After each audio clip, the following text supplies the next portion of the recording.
Más de 1.500 personas murieron en el hundimiento del Titanic, pero no tenía por qué ser así. Las señales de advertencia fueron ignoradas, las decisiones equivocadas se acumularon y un barco que debía ser eterno terminó en el fondo del Atlántico en menos de 3 horas.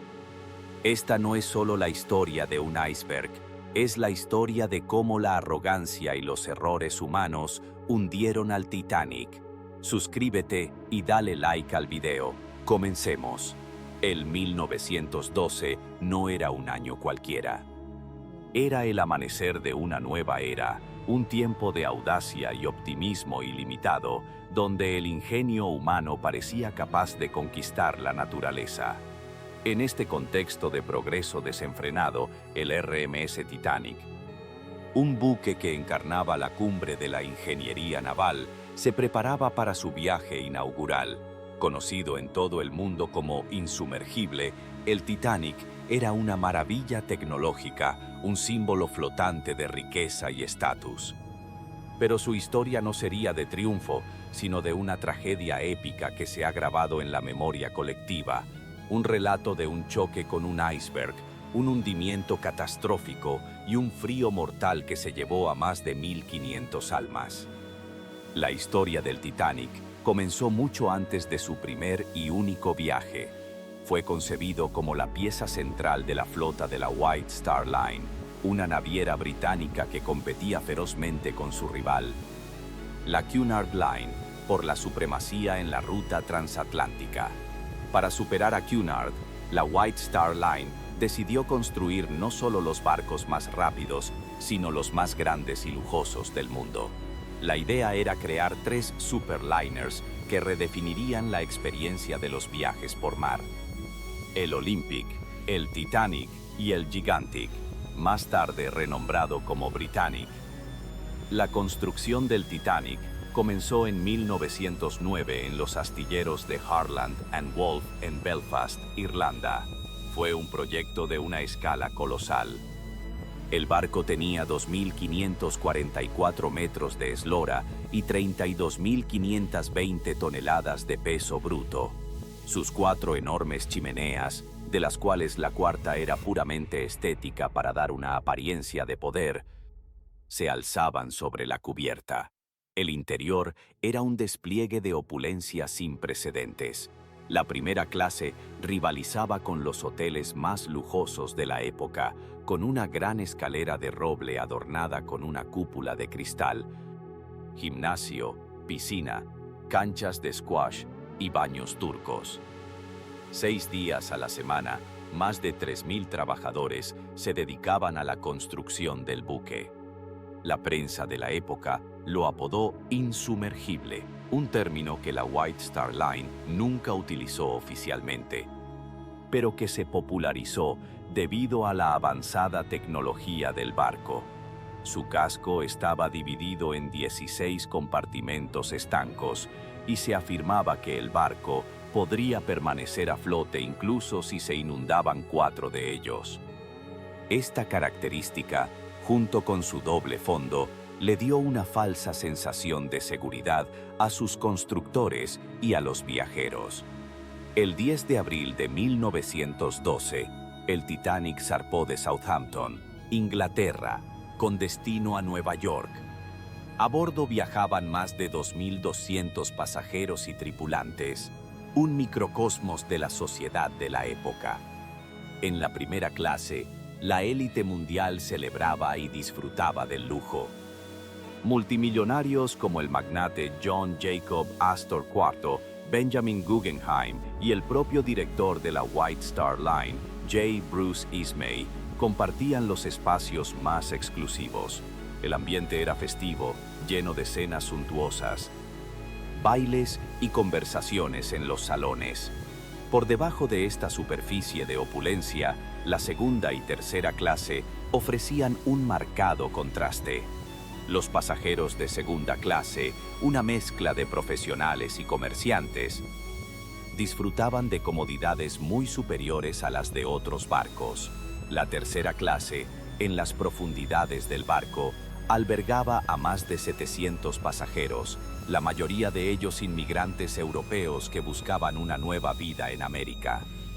Aunque sus cabinas eran modestas, tenían acceso a comedores y a la cubierta, algo inédito en la época. La vida en el Titanic era una mezcla de esperanza, riqueza y sueños.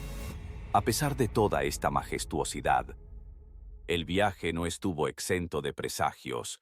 Hubo una serie de incidentes menores, como un pequeño incendio en una de las calderas y una colisión casi evitada con otro barco al salir del puerto. Pero el evento más ominoso fue la cantidad de advertencias de icebergs que el Titanic recibió. A lo largo del día 14 de abril, el telegrafista del barco, Jack Phillips, recibió al menos 7 mensajes advirtiendo sobre la presencia de hielo. Algunos de estos mensajes eran para otros barcos, pero uno en particular, que detallaba la ubicación del hielo, fue entregado personalmente al capitán Edward Smith y a Ismay. Sin embargo, el destino ya estaba sellado. El Titanic se dirigía a toda velocidad hacia su inevitable encuentro con el iceberg. La prioridad de la White Star Line era la puntualidad y, bajo la presión de Ismay para batir récords de velocidad, el capitán Smith mantuvo el curso y la velocidad a pesar de las repetidas advertencias. La tripulación en el puente, confiada en la tecnología del barco, no se alarmó. A las 11:40 de la noche del 14 de abril, el destino del Titanic se cumplió. Frederick Fleet, uno de los vigías del barco, avistó un iceberg oscuro justo delante de la proa. Dio la voz de alarma. El primer oficial, William Murdoch, ordenó que el barco virara bruscamente y que se detuvieran las máquinas.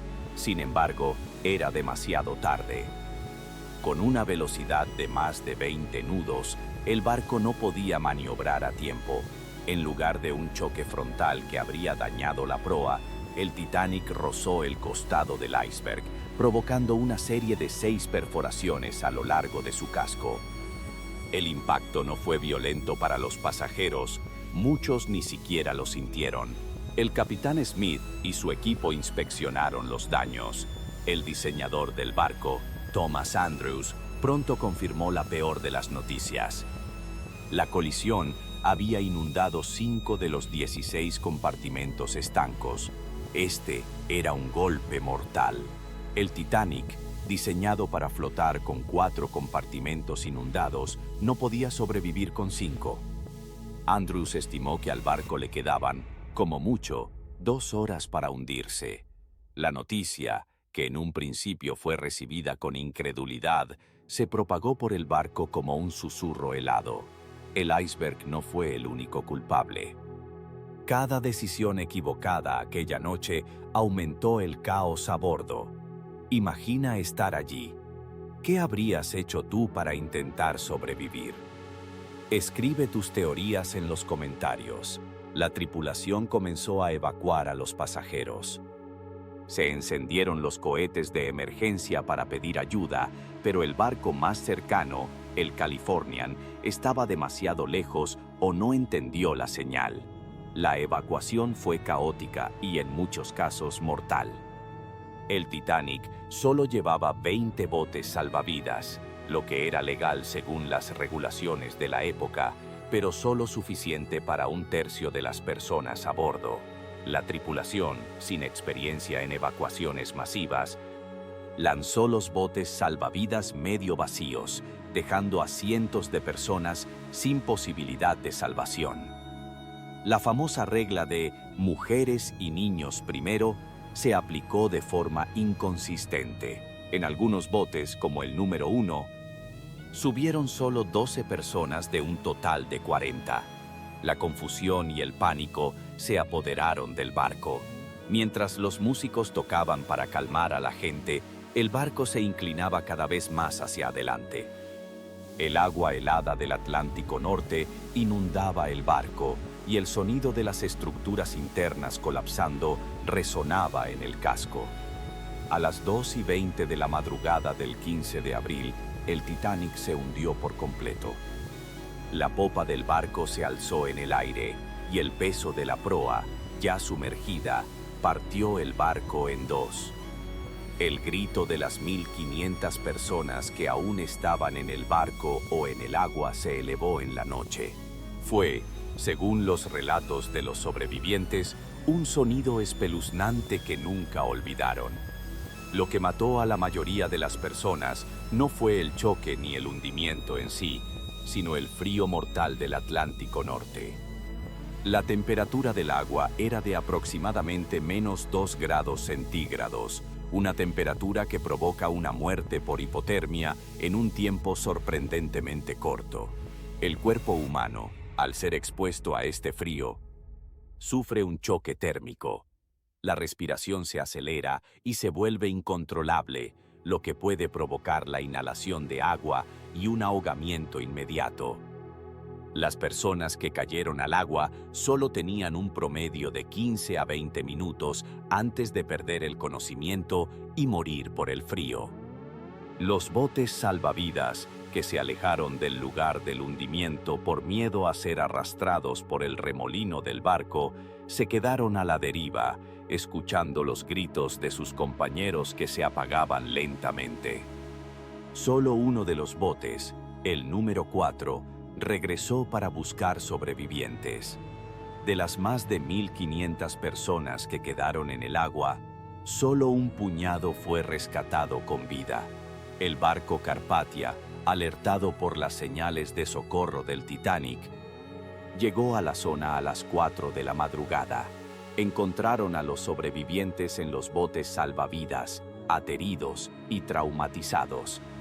El capitán Arthur Rostron, del Carpathia, ordenó el rescate de todos los que se encontraban a la deriva. De los más de 2.200 pasajeros y tripulantes, solo 712 sobrevivieron. El hundimiento del Titanic fue un evento que sacudió al mundo y marcó el fin de una era de arrogancia y fe ciega en la tecnología. La catástrofe forzó un cambio drástico en las regulaciones de seguridad marítima. En 1913 se celebró la primera Convención Internacional sobre la Seguridad de la Vida Humana en el Mar, que estableció nuevas reglas para la cantidad de botes salvavidas, el entrenamiento de la tripulación y la vigilancia de hielo en las rutas transatlánticas. El hundimiento también dejó una cicatriz social y emocional. La arrogancia de la era, la confianza en que el dinero y la tecnología podían superar a la naturaleza, se desvaneció en el gélido Atlántico. El barco, un símbolo de poder y clase, demostró que la muerte era la gran igualadora.